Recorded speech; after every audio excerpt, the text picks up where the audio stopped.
राधे राधे सभी हरि भक्तों को। आशा है आप सब लोग स्वस्थ होंगे।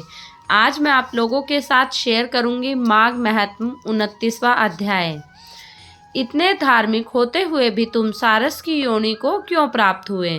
वानर के इस प्रश्न के उत्तर में सारस ने कहा, हे वारण, अपने पूर्व जन्म में अपने नर्मदा नदी के तट पर 100 बोरी धान ब्राह्मणों को दान दिया था। उस समय तुमने यह दान मेरे ही द्वारा कराया था, क्योंकि तब मैं तुम्हारा राजपुरोहित था।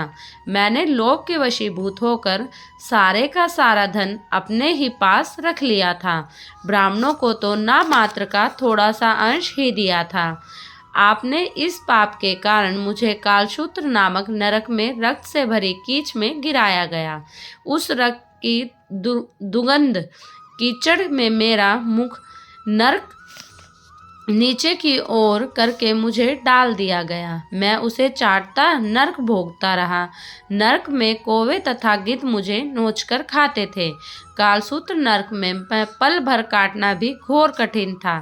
तथापि मुझे इस नरक में 30 वर्ष तक रहना पड़ा। उस नरक की यातना का वर्णन मैं नहीं कर सकता हूँ। दान हड़पने के पाप के कारण मुझे नरक भोगना पड़ा तथा दूसरे पाप अथवा अपनी बहन के घर से कांसे का बर्तन चुराकर एक जुआरी को देने के कारण मुझे यह सारस का शरीर प्राप्त हुआ है।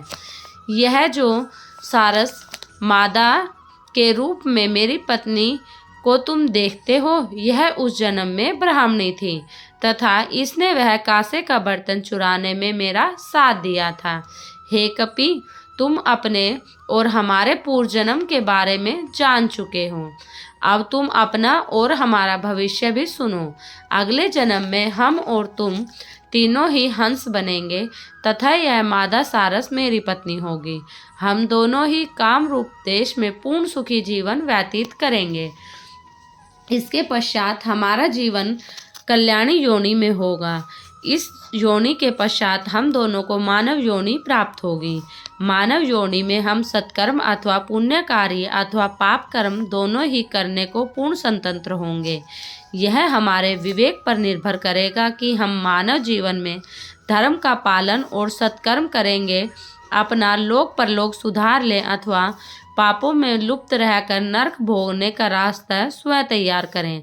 वानर ने कहा, हे सारस, मैंने पूर्व जन्म में राजगुरु होने के नाते अपनी पूजा की थी और अब भी स्तुति करता हूँ। मैं सारस, तुम अपनी पत्नी सहित सुखपूर्वक रहो, तुम्हारा कल्याण हो। तुमने मेरा अज्ञान दूर कर दिया है, अतः अब मैं भी तुम्हारे कथन को ध्यान में रखकर अपना शेष जीवन व्यतीत करूँगा। प्रेत ने इतनी कथा कहने के पश्चात बाद में कहा, हे व्रज, नदी के तट पर मैंने जब वानर और सारस के वार्तालाप को सुना तो मेरा भी अज्ञान नष्ट हो गया। इसके साथ ही मन का दुख एवं समस्त चिंताएं भी कम हो गई। हे विप्रिय, गंगा जल के आश्चर्यजनक प्रभाव को मैं देख चुका था, इसीलिए मैं आपसे गंगा जल मांग रहा हूँ। मैं बहुत दुखी हूँ तथा गंगा जल पीने को ललायित हूँ। गंगा जल की महिमा का वर्णन करते हुए प्रेत ने और कहा, एक ब्राह्मण ग्रामीणों के भजन पूजन करवाया करता था। एक बार उसने किसी अयोग्य व्यक्ति से अशुद्ध रूप में मंत्र का जाप करवा दिया। इस अशुद्ध अनुष्ठान के कारण वह ब्राह्मण राक्षस योनि को प्राप्त हो गया और 8 वर्ष तक मेरे साथ ही यहाँ पर निवास करता रहा। 8 वर्ष बाद उस ब्राह्मण के पुत्र ने अपनी पिता की मृत्यु के लिए उसकी अस्थियां एकत्रित करके तथा उन्हें ले जाकर कनखल में गंगा जी के पवित्र जल में प्रवाहित किया। गंगा जल की धारा में अस्थियां गिरते ही वह राक्षस तत्क्षण राक्षस योनि से मुक्त होकर देवलोक को चला गया। प्रेत ने आगे कहा, हे विप्रिय, गंगाजल के इस अद्भुत तथा चमत्कारी प्रभाव को देखकर ही मैंने आपसे गंगाजल की याचना की है। मैंने अपने पूर्व जन्म में तीर्थों पर बिना कुपात्र या सुपात्र का विचार किए सभी का दान ग्रहण किया है, इसीलिए सुबह स्वयं कभी भी कोई छोटा या बड़ा दान नहीं किया। यही नहीं, मैंने कभी भी उस दान के भार से मुक्त होने का उपाय नहीं किया। इस समस्त उपकर्मों के कारण ही मुझे यह प्राप्त योनि प्राप्त हुई है। अब मैं यह योनि में अत्यंत दुखी हूँ। मुझे इस योनि में भोजन और जल तक प्राप्त नहीं हो रहा है। मैं अत्यंत दीनहीन दशा को प्राप्त हूँ। इस विघ्न पर्वत पर दुख भोगते हुए मुझे सहस्त्रों वर्ष व्यतीत हो चुके हैं। हे द्विजश्रेष्ठ, आप कृपा कर गंगाजल देकर मुझे शीघ्र उद्धार करने की कृपा करें।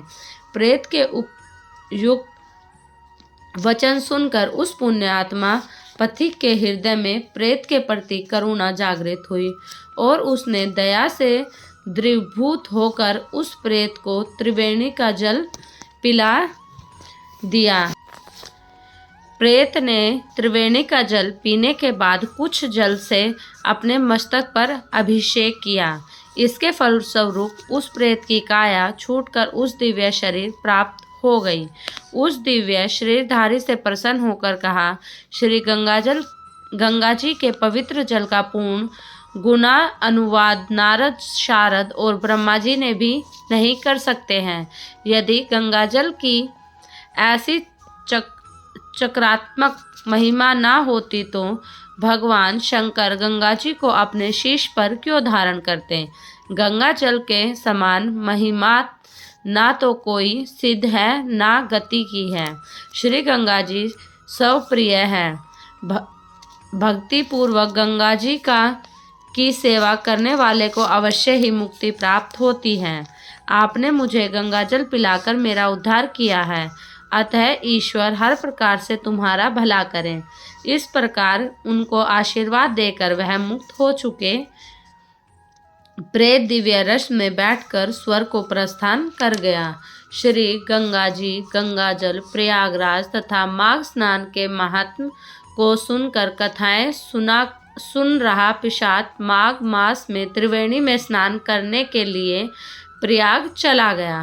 प्रयागराज में पहुंचकर उसने संगम के पवित्र जल में स्नान किया।